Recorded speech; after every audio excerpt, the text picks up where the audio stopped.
Hello UP के धुरंधरों, मैं आशुतोष स्वागत करता हूं कानपुर के सिद्धांत आईएएस एकेडमी की ऑनलाइन क्लास में।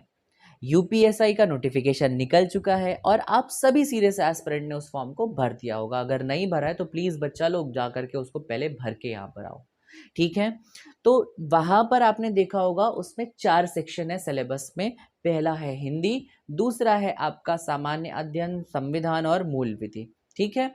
और तीसरा सेक्शन है मैथमेटिक्स का और चौथा सेक्शन है रीजनिंग का, ठीक। और हम अपने वीडियो में यहाँ पर क्या मेंशन करा है, हमने मूल विधि को मेंशन किया है। तो क्या मूल विधि में पढ़ा क्या जाए, बेसिक लॉ में पढ़ा क्या जाए, ये भी यूपीएसआई के डिटेल नोटिफिकेशन में आप जब भी सिलेबस का पार्ट देखोगे तो वहाँ पर आपको दिखाई पड़ेगा। मैंने वहीं से निकाल करके यहाँ पर चिपका दिया हुआ है, ठीक है। इसमें बीएनएस यानी आईपीसी जो पहले था वो अब बीएनएस हो गया। आईपीसी इंडियन पीनल कोड की बात करी जा रही है। बीएनएसएस भारतीय नागरिक सुरक्षा संहिता, महिलाओं, बच्चों, अनुसूचित जाति से संबंधित बहुत सारे एक्ट्स हैं, उन एक्ट्स को आपको कवर करना होगा।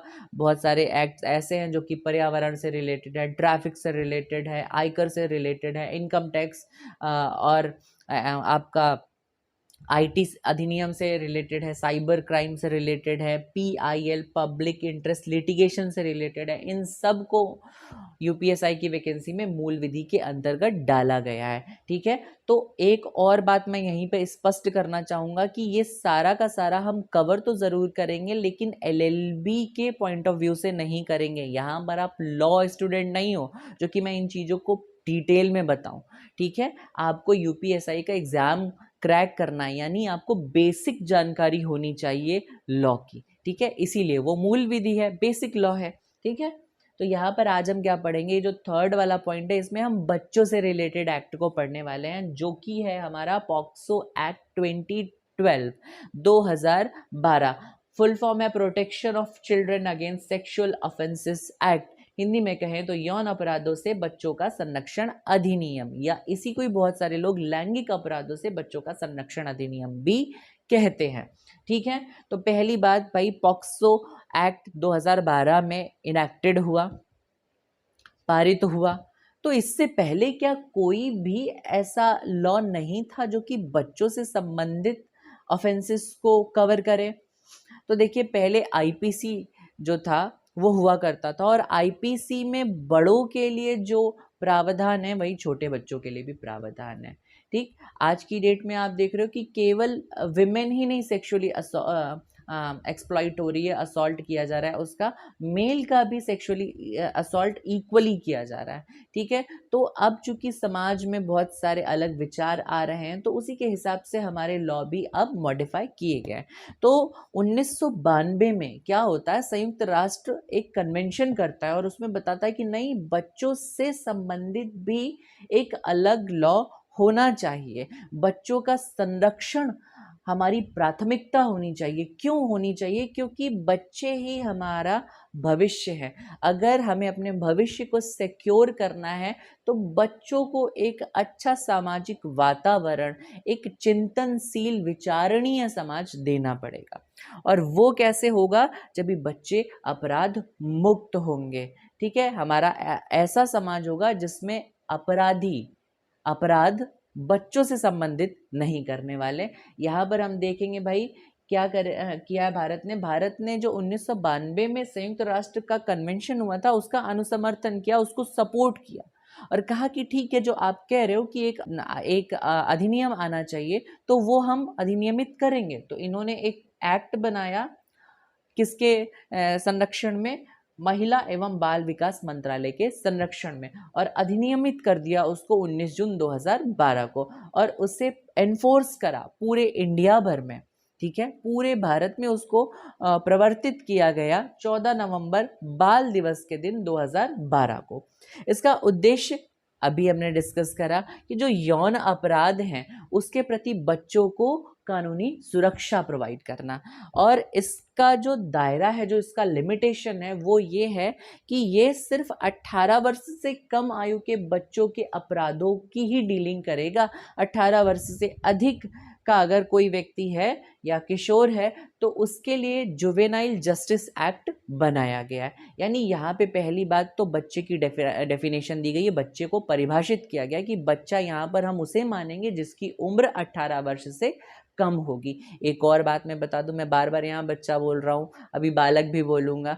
और बालक या बच्चा बोलने का मेरा बिल्कुल भी मकसद नहीं है कि हम जेंडर बायस्ड होकर के यहाँ पे बात कर रहे हैं, ठीक है। यहाँ पूरे एक्ट में सिर्फ और सिर्फ बालक शब्द का प्रयोग किया गया है, लेकिन उसका कंटेक्स्ट, उसका संदर्भ दोनों से लिया जाना चाहिए, लड़के से भी लिया जाना चाहिए और लड़की से भी लिया जाना चाहिए, ठीक है। तो अध्याय की संख्या इसमें कितनी है, देखिए 9 चैप्टर में पूरा का पूरा पॉक्सो एक्ट बटा हुआ है और इसमें धाराएं 46 हैं और एक अनुसूची है, ठीक है। तो यही पूरा आप जो देख रहे हो पन्ना, यही पूरे बहुत सारे क्वेश्चन को अपने अंदर समाहित किए हुए हैं, तो आपको इसको नोट डाउन कर लेना है। नेक्स्ट अब हम बात करेंगे भाई, जो अध्याय हैं वो 9 है, ठीक। तो पहला है प्रारंभिक, प्रिलिमिनरी। देखिए जब भी हम ये इनिशिएट करें चैप्टर को, आगे हम बढ़ें उससे पहले मैं ये बताना चाहूँगा कि जब भी आप कोई लॉ पढ़ते हो तो जो सेक्शन 1 होता है वो कमेंसमेंट ऑफ द एक्ट बताता है, वो इन्फोर्समेंट ऑफ द एक्ट बताता है। कभी एक्ट इन्फोर्स किया गया, कभी एक्ट को पारित किया गया, कभी अधिनियमित किया गया, इसका शॉर्ट फॉर्म संक्षिप्त रूप क्या है, इसका लॉन्ग फॉर्म क्या है, विस्तृत रूप क्या है, तो ये सब आपको सेक्शन 1 में देखने को मिलता है। सेक्शन 2 की अगर हम बात करते हैं तो सेक्शन 2 में यहाँ पर क्या होती है, डेफिनेशंस होती हैं, परिभाषाएं होती हैं, विभिन्न विभिन्न प्रकार के कीवर्ड्स होते हैं वहाँ पर जो कि डिफाइन किए जाते हैं। अब यहाँ पर सेक्शन 1 और 2 है प्रारंभिक में, ठीक है। अध्याय 1 में आपको सेक्शन 1 और 2 मिलेंगे। अब हम बात करते हैं चैप्टर 2 की। चैप्टर 2 में बालकों के विरुद्ध लैंगिक अपराध और उसके लिए दंड के प्रावधान बताए गए हैं, ठीक है। उसके बाद फिर जो आपका विजुअल है, वीडियो है, वो सारा जो अश्लील प्रायोजनों के लिए बालकों का उपयोग और उसके लिए दंड बताए गए हैं वो चैप्टर 3 में बताए गए हैं। और चैप्टर 4 में आपको बताया गया अपराध का दुष्प्रेरण, यानी अगर आप किसी को प्रेरित करते हो अपराध के लिए तो वो भी एक अपराध है, इंग्लिश में इसको अबेटमेंट कहा जाता है, वो चैप्टर 4 में है। चैप्टर 5 में ये सब अपराध डिफाइन होने के बाद चैप्टर 5 में अभी आपको क्या करना है, रिपोर्ट करना है। तो रिपोर्ट की प्रोसेस क्या होगी वो आपका चैप्टर 5 में। चैप्टर 6 की अगर हम बात करें तो बच्चों के कथनों का अभिलेखन कैसे करना है, कैसे उसकी रिकॉर्डिंग करनी है, उसके प्रोसीजर बताए गए हैं चैप्टर 6 में। अब 7th की बात करें तो उसमें विशेष न्यायालयों का प्रावधान किया गया है कि भाई कौन सा ऐसा न्यायालय होगा जो कि बच्चों के केसेस को डील करेगा, ठीक है। इसके बाद हम बात कर रहे हैं विशेष न्यायालयों की प्रक्रिया और शक्तियां और साक्ष्य अभिलेखन, जो चैप्टर 8 है उसमें इन्हीं स्पेशल जो कोर्ट हैं इनकी ही प्रोसीजर्स, इन सब के बारे में बताया जाएगा। और जो चैप्टर 9 है उसमें आपको मिसलेनियस सेक्शंस देखने को मिलेंगे, जो भी चीज इसमें से छूट गई है वहां पर वो डाली गई है आगे, ठीक है।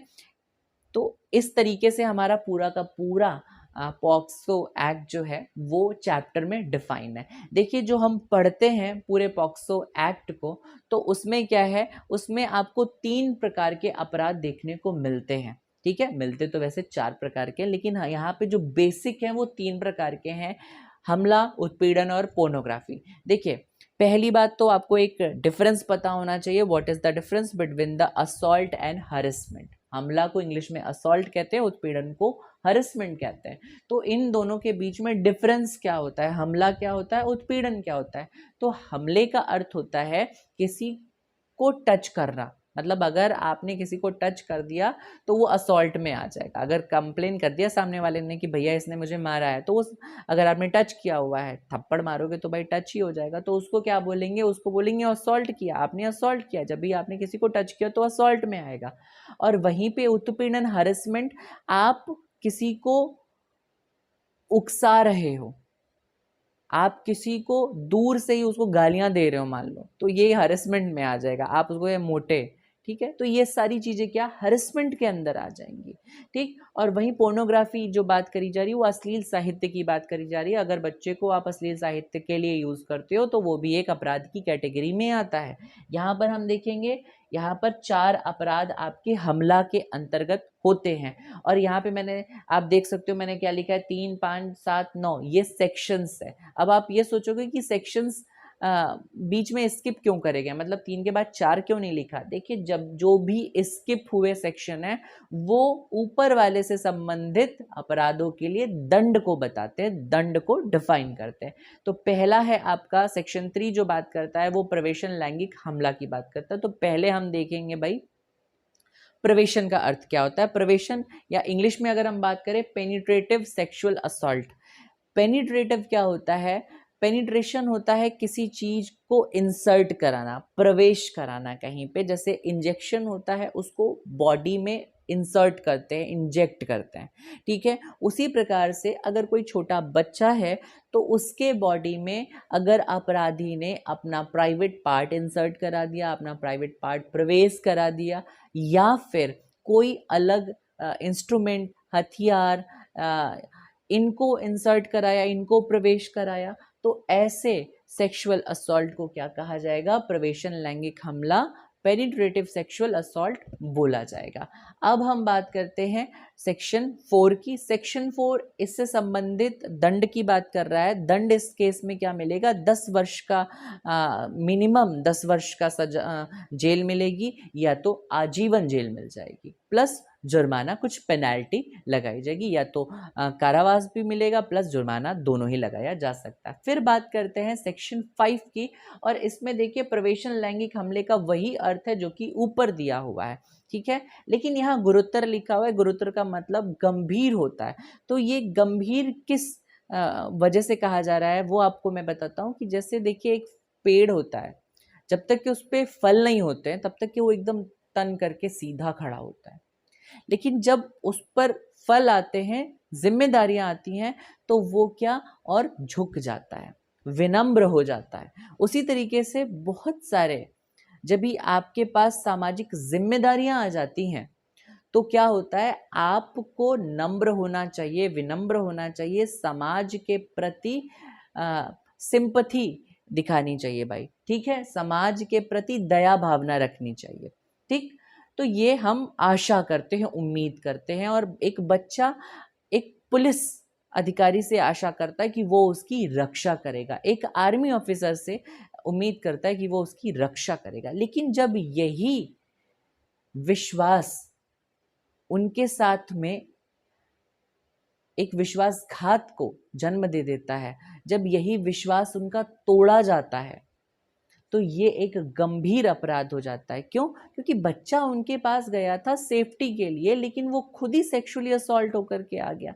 इसलिए ये गंभीर आपका अपराध की श्रेणी में आता है। और इसके लिए जो सेक्शन 6 में सजा है वो ये है कि 20 वर्ष का या तो मिनिमम सजा मिलेगी जेल की, या तो आजीवन कारावास, और या तो मृत्यु दंड मिलेगा। ठीक है, जुर्माना इस केस में भी है। इसके बाद हम बात करते हैं सेक्शन 7 की, जिसमें लैंगिक हमले की बात करी जा रही है। लैंगिक हमला, यहाँ पर पेनिट्रेशन नहीं हो रहा है, यहाँ पर स्पर्श हो रहा है सिर्फ, यानी कोई चीज इंसर्ट नहीं कराई जा रही है, कोई मेल पार्ट जो है बॉडी पार्ट वो बच्चे के बॉडी पार्ट में इंसर्ट नहीं कराया जा रहा है, बस टच किया जा रहा है। बैड टच भी इसी कैटेगरी में आएगा, असॉल्ट की कैटेगरी में आएगा वो। तो सेक्शन 7 लैंगिक हमला बताता है, और सेक्शन 8 जो बताता है इससे संबंधित सजा को बताता है कि 3 वर्ष की मिनिमम या 5 वर्ष की मैक्सिमम उसको जेल हो सकती है, प्लस जुर्माना अलग से।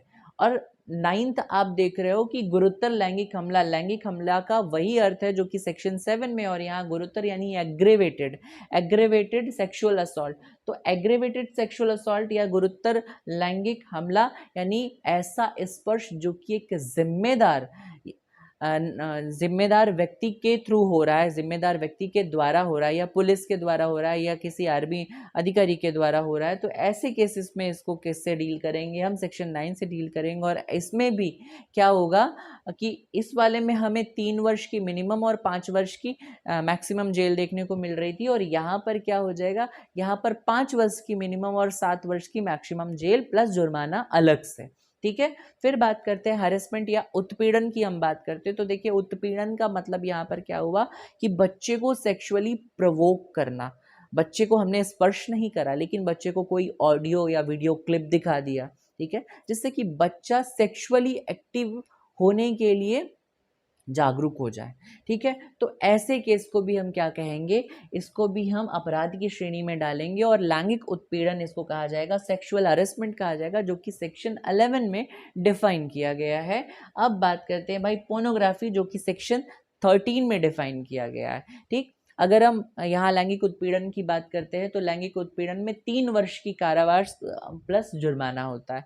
पोर्नोग्राफी की बात करते हैं तो ये सेक्शन 13 में डिफाइन है, और सेक्शन 13 में क्या कह रहा है कि अगर बच्चे को आप क्या करते हो, किसी मूवी में कास्ट करते हो, या उसके बॉडी पार्ट का शोकेस करते हो, या कोई ऑब्सीन एक्ट उससे करवाते हो, कोई गंदा एक्ट उससे करवाते हो और उसको रिकॉर्ड कर लेते हो, तो ये सारा भी अपराध की श्रेणी में है, और इसके लिए 13 जो धारा है वो इसको अपराध बताती है। ठीक है, अब हम बात करते हैं भाई 14। तो 14 क्या बताएगा, इसके दंड के प्रावधान बताएगा कि भाई कितने साल की उसको सजा मिल सकती है। इसके बाद बात करते हैं फिफ्थ में क्या है, बालकों को संलिप्त करने वाली अश्लील सामग्री।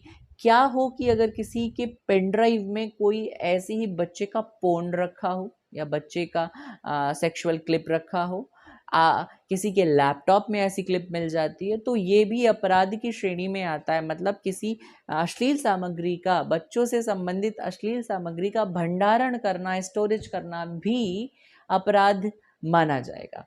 ठीक है, नेक्स्ट अगर हम बात करें, इंग्लिश में लिख दिया भाई असॉल्ट, हरेसमेंट और पोर्नोग्राफी, वही है, वही penetrative sexual assault, aggravated penetrative sexual assault, sexual assault, aggravated sexual assault, फिर आपका क्या सेक्सुअल हरेसमेंट है, इसके बाद फिर यही है casting, showcase and obscene act है।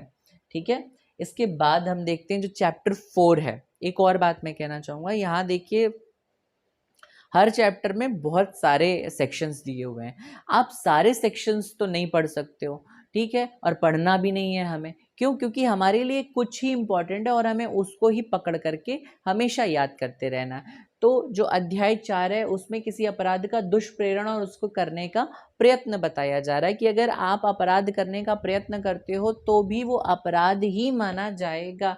लेकिन यहाँ पे पहला वर्ड है दुष्प्रेरण। प्रेरण का मतलब क्या होता है? किसी को प्रेरित करना, किसी को मोटिवेट करना अपराध करने के लिए।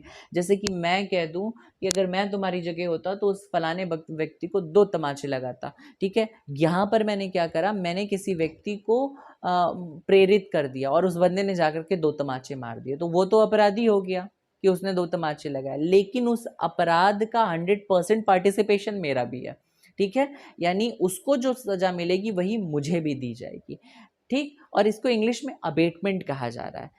तो सेक्शन 16 किसी अपराध के दुष्प्रेरण को बता रहा है, अबेटमेंट क्या होता है वो बता रहा है। मतलब किसी बंदे ने किसी को प्रेरित करा किसी बच्चे को सेक्सुअली असॉल्ट करने के लिए। इसमें हो सकता है एक स्कूल का किशोर हो जो कि दूसरे को ये प्रेरणा दे रहा हो कि भैया उसको सेक्सुअली असॉल्ट कर दो, ठीक है, बहुत बातें कर रहा है, बहुत बोल रहा है, ठीक है, तो उसको सेक्सुअली असॉल्ट कर दो, और उस बंदे ने कर दिया। तो जो बंदा बी है जिसने ये एक्ट किया हुआ है वो तो अपराधी की श्रेणी में आएगा ही आएगा, लेकिन जो बंदा ए है जिसने सलाह दी थी, जिसने मोटिवेट किया था बी को, वो भी इसी कैटेगरी में अपराधी कहलाएगा। सेक्शन 16 ये बात कहता है। सेक्शन 17 क्या कहता है कि दुष्प्रेरण के लिए आपको दंड क्या, तो दंड वही मिलेगा जो एक अपराध के लिए मिलता, ठीक। सेक्शन 18 क्या कह रहा है कि आप कोई काम करने जा रहे हो और उससे पहले आपको पकड़ लिया, कोई अपराध करने जा रहे हो और आपको उससे पहले पकड़ लिया, तो जो अपराध की सजा होती वही आपको उस वक्त सजा दी जाएगी, ठीक है। तो नेक्स्ट अगर हम आते हैं वो आते हैं चैप्टर 5 में। चैप्टर 5 क्या बात करता है? अनिवार्य रिपोर्टिंग की बात करता है। इस एक्ट की सबसे खूबसूरत बात यह है कि ये नागरिकों को एक जिम्मेदारी देता है, ठीक है, एक जिम्मेदार समाज बनाने की कोशिश कर रहा है कि भाई रिपोर्टिंग को ही अनिवार्य कर दिया गया। यानी अगर आपको कोई ऐसी न्यूज़ मिलती है, आपको ये पता चलता है कि कोई बच्चा सेक्सुअली असॉल्ट हुआ है और आपकी जानकारी में है, तो आपका पहला कर्तव्य ये है कि आप जाकर के स्थानीय पुलिस को या फिर जो स्पेशल विशेष यूनिट बनाई गई है पुलिस की, उस यूनिट को जाकर के इन्फॉर्म करते हैं, ठीक है। तो यहाँ अनिवार्य रिपोर्टिंग की बात करी गई है और इसमें धारा 19 से लेकर 23 तक की धाराएं शामिल है कि यदि किसी व्यक्ति को यह आशंका है कि उपरोक्त अपराधों में से कोई अपराध किया गया है या होने वाला है, तो उसे स्थानीय पुलिस या विशेष किशोर पुलिस इकाई को SPJU को दे दिया जाए, सॉरी SJPU को इसकी सूचना दे दी जाए, ठीक है। नेक्स्ट क्या है भाई? चैप्टर 6 है। इसमें अब भाई सूचना मिल गई है कि ऐसा ऐसा उस बच्चे के साथ में हुआ है। अब उस बच्चे को सबसे पहला काम है पुलिस वालों का क्या है? उसको प्रोटेक्शन देना बच्चे को, ठीक है, क्योंकि अपराधी किसी भी हद तक गुजर सकता है, हो सकता है कि उसके जान ही ले ले बच्चे की, ठीक है। तो सबसे पहला काम यह है कि पुलिस उसकी प्रोटेक्शन करेगी, ठीक। और उसके बाद फिर क्या होगा? बच्चे के बयान लिए जाएंगे, बच्चे के बयान का अभिलेखन किया जाएगा। तो ये धारा 24 से 27 में डिफाइन किया गया है और 24 में बताया गया है कि जब बच्चे का आप बयान लेते हो तो वो आपको कैसे लेना है। देखिए धारा 24 क्या बताती है कि बच्चे का कोई ऐसा स्थान पर आप अभिलेखन करवाओगे जहाँ पर वो बहुत सिक्योर महसूस करे। कोई पार्क हो सकता है, उसका खुद का घर हो सकता है, ठीक है। और दूसरा क्या है भाई कि जो पुलिस होगा वो प्राथमिकता फीमेल पुलिस को दी जाएगी, ठीक है, महिला पुलिस को दी जाएगी, अदरवाइज मेल पुलिस भी यहाँ पर चलेगी, ठीक है। तीसरा क्या है? वर्दी में नहीं होना चाहिए, ठीक है, पुलिस वाले को अपनी वर्दी में नहीं होना चाहिए ताकि बच्चा डरे ना। फिर मैजिस्ट्रेट द्वारा बालक के कथन का अभिलेखन सेक्शन 25 में बताता है, ठीक है, और इस प्रोसेस की विजुअल रिकॉर्डिंग होती है। फिर क्या है? 26 में अभिलिखित किए जाने वाले कथन के संबंध में अतिरिक्त उपबंध, कुछ अतिरिक्त उपबंध बताए गए हैं भाई। फिर 27 में बालक की चिकित्सकीय परीक्षा की बात करी गई है और बालक का चिकित्सकीय परीक्षा अगर वो फीमेल, अगर वो लड़की नहीं है तो कोई भी मेल ले सकता है, अगर अदरवाइज अगर वो लड़की है और लड़की का मेडिकल चेकअप करवाना है तो फिर आपको वहां पर महिला डॉक्टर से ही करवाना पड़ेगा, ठीक है। नेक्स्ट है आपका चैप्टर 7। चैप्टर 7 में विशेष न्यायालय का उल्लेख किया गया है और इसमें 28 से लेके 32 तक के सेक्शन शामिल है। अब देखिए यहाँ पर हम 28 के बाद 29 को नहीं पढ़ेंगे, 30 को नहीं पढ़ेंगे, 31 को नहीं पढ़ेंगे, लेकिन पहले और आखिरी एक्ट को हम जरूर पढ़ेंगे। 28वां जो है वो विशेष न्यायालय की बात कर रहा है और 32वां बात कर रहा है स्पेशल पब्लिक प्रोसिक्यूटर की, यानी विशेष लोक अभियोजक की, कि इनकी नियुक्ति कैसे करना है। पहली बात तो यह है कि कौन से न्यायालय ऐसे होंगे जो कि पॉक्सो एक्ट के तहत आए हुए केसेस को डील करेंगे। तो राज्य सरकार क्या करती है? वो उच्च न्यायालय से परामर्श करके जो हर जिले के एक सेशन कोर्ट होता है, एक सत्र न्यायालय होता है, उसको ये अधिकार देती है कि भाई तुम अब क्या एक विशेष न्यायालय के रूप से काम करोगे और तुम उन केसेस को देखोगे जो कि पॉक्सो एक्ट से रिलेटेड होंगे, ठीक है। और इसमें जो विशेष लोक अभियोजक की नियुक्ति होती है वो एक ऐसे एडवोकेट की नियुक्ति की जाती है जिसने 7 वर्षों तक का प्रैक्टिस किया होगा, ठीक है। सभी को नहीं यहाँ पर अपॉइंट किया जाता, जो उसने 7 वर्षों का अनुभव लिया होगा ऐसे ही को यहाँ पर क्या करा जाता है? अपॉइंट किया जाता है। नेक्स्ट है चैप्टर 8। चैप्टर 8 में विशेष न्यायालयों की प्रक्रिया और शक्तियों का वर्णन किया जाता है, जिसमें कि आपका धारा 33 से लेके 38 तक की धाराएं शामिल हैं। 33 में विशेष न्यायालय की प्रक्रिया और शक्तियां हैं। 34 में बालक द्वारा अपराध किए जाने के मामले में प्रक्रिया और विशेष न्यायालय द्वारा आयु का निर्धारण है। हो सकता है एक बच्चा ही अपराध कर दे, ठीक है, प्लस एक बच्चा बालक की श्रेणी में है कि किशोर की श्रेणी में है, वो कौन बताएगा? वो न्यायालय ही बताएगा और वो सेक्शन 34 के तहत उसको डील करेगा। 35 बालक के साक्ष्य को दर्ज करने और मामले के निपटान की अवधि, कि बालक का साक्ष्य कितनी अवधि में दर्ज हो जाना चाहिए और पूरे मैटर को कितने दिनों में खत्म हो जाना चाहिए, जैसे कि 90 दिन के लिमिट्स में होती है।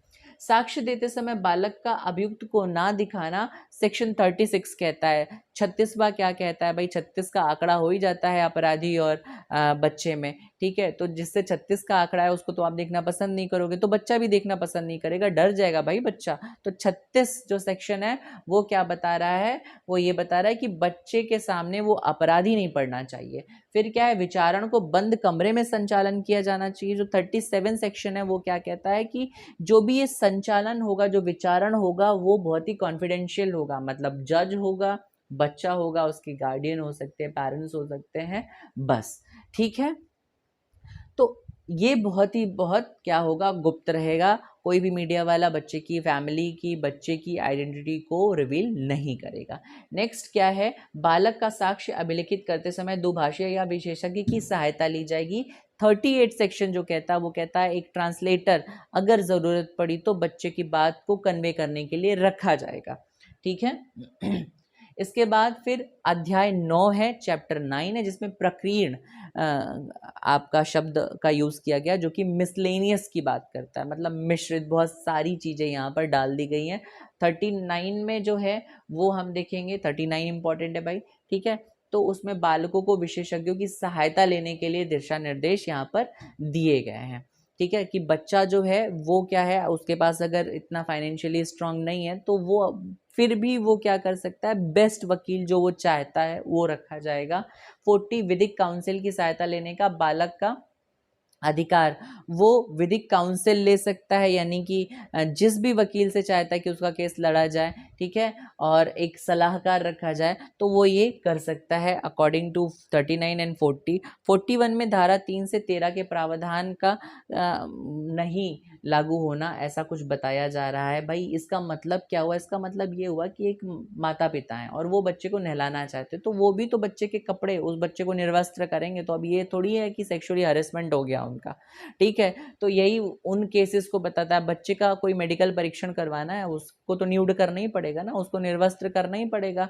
अब उसको थोड़ी हम अपराध मान लेंगे। तो ये चीजें 3 से 13 तक की जो है वो सारे बताए गए हैं कि वो 41 में ऐसे कौन कौन से एक्ट्स होंगे जिसमें लागू नहीं होंगे। फिर 42 में अनुकल्पिक दंड की बात करते हैं। अनुकल्पिक का मतलब ये होता है कि मान लीजिए 10 वर्ष की जेल है, अब 10 वर्ष की जेल को 7 वर्ष की जेल करके प्लस सश्रम भी लगा दिया, मतलब तुम पत्थर तोड़ोगे या तुम लिफाफे बनाओगे, ये अनुकल्पिक दंड के प्रावधान की बात करता है। फिर 42A जो कि अमेंडमेंट के थ्रू बाद में डाला गया है, अधिनियम का किसी अन्य विधि के अल्पीकरण में ना होना, यानी पॉक्सो एक्ट किसी अन्य विधि का अल्पीकरण नहीं करेगा, ओवरशैडो नहीं करेगा, ठीक है। यानी जब भी कोई चीज उससे डील हो रही होगी, एक अलग लॉ से डील हो रही होगी, तो कोशिश यही करी जाएगी कि पॉक्सो एक्ट वहां पर ना आए या पॉक्सो एक्ट को कोई ना अल्पीकरण कर पाए।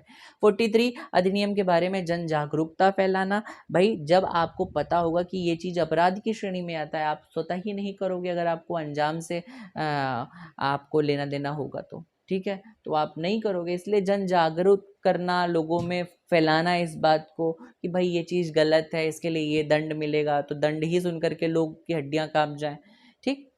44 क्या कहता है? अधिनियम के कार्यान्वयन की निगरानी, जो भी प्रोसीजर्स होंगे उनको उनकी देखरेख करना कि भाई वो सही हो रहे हैं कि नहीं हो रहा है।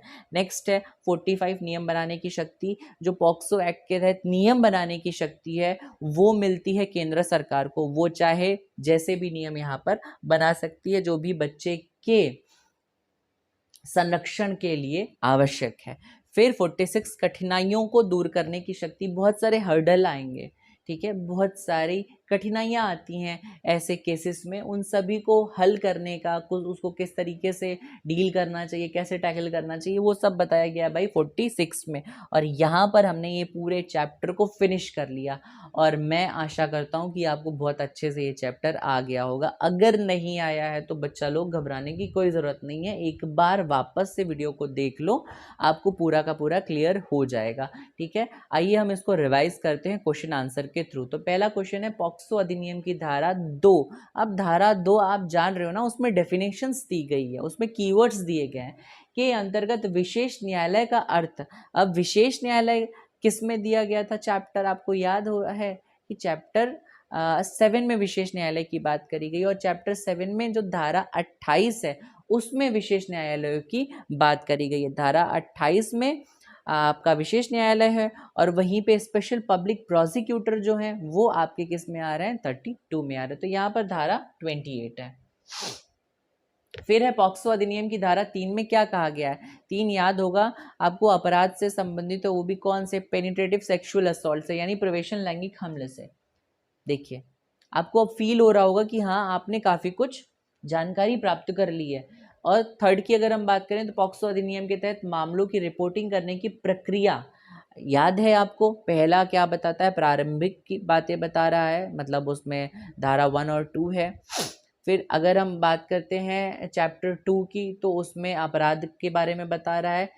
थर्ड में अगर हम बात करें तो उसमें विजुअल अपराध की बात कर रहा है, मतलब जो आपका चाइल्ड पोर्नोग्राफी है या अश्लील साहित्य है उनके बारे में बता रहा है। फोर्थ की बात करते हैं तो उसमें अबेटमेंट की बात कर रहा है और फिफ्थ चैप्टर की बात करते हैं तो उसमें बताया जाता है कि रिपोर्ट कैसे करना है। ठीक है, फिफ्थ में रिपोर्ट कैसे करना है और सिक्स्थ में क्या बताया जाएगा कि बालक के कथन का अभिलेखन कैसे किया जाए। ठीक है, तो यहाँ पे देखिए चैप्टर आपका फिफ्थ बता रहा है कि कैसे मामलों की रिपोर्टिंग करी जाती है।